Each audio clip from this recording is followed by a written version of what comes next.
Shalom.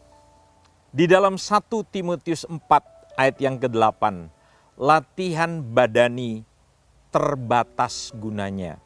Tetapi ibadah itu berguna dalam segala hal, karena mengandung janji baik untuk hidup ini maupun untuk hidup yang akan datang.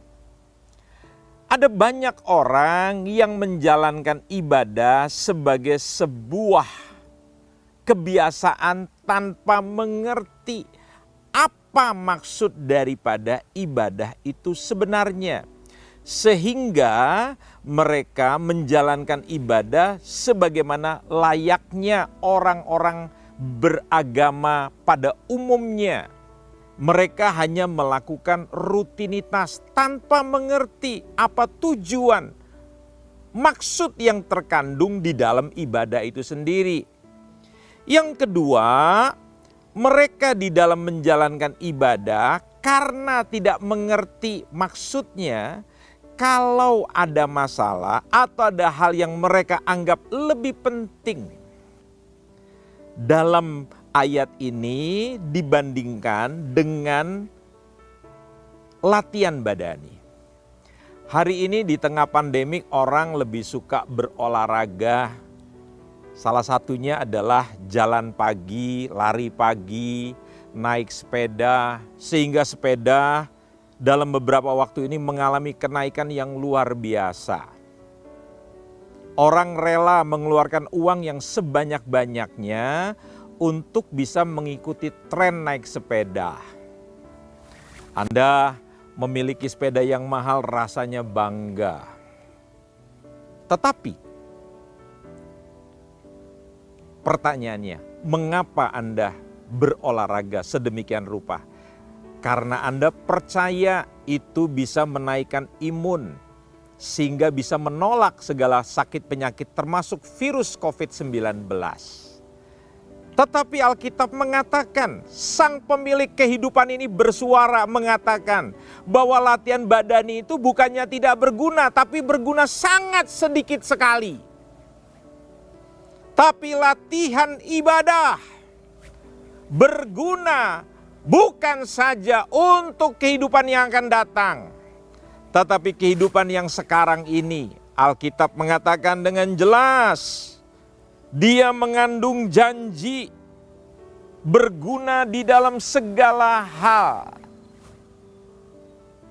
Ada banyak orang setelah 4 bulan kita terbiasa ibadah secara online, kita lantas tidak lagi punya keinginan untuk beribadah secara korporat.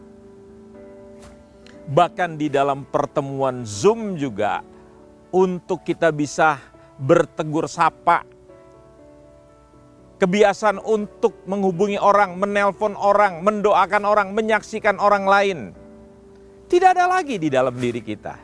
Yang ada di masa-masa seperti ini, kita berusaha menyelamatkan diri kita sendiri.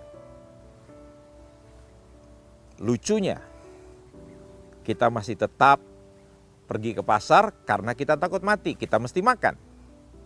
Kita tetap bekerja karena kita percaya sumber keuangan kita itu dari pekerjaan. Sampai lupa bahwa kehidupan ini sumbernya daripada Tuhan. Semakin Anda jauh daripada Tuhan, semakin Anda tidak beribadah, kekhawatiran Anda, ketakutan Anda, kecemasan Anda semakin tinggi. Kenapa? Karena Anda tidak hidup dalam kebenaran. Karena Anda tidak memiliki damai sejahtera, Anda tidak memiliki sukacita yang dijanjikan Tuhan. Ingat, sukacita, damai sejahtera hanya dihasilkan orang yang hidup di dalam kebenaran. Di dalam kitab Injil Matius, pasal yang ke-15 ayat ke-9, percuma mereka beribadah kepadaku, sedangkan ajaran yang mereka ajarkan ialah perintah manusia.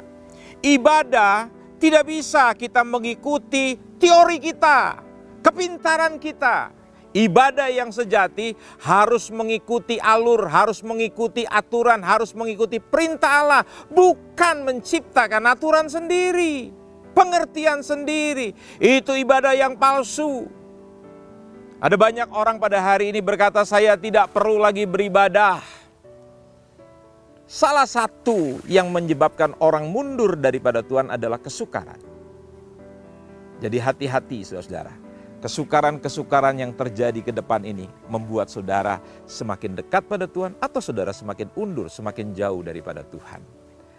Tetaplah beribadah dengan semangat, maka penjagaan Tuhan, pemeliharaan Tuhan, dan sukacita Tuhan akan selalu beserta dengan saudara. Amin.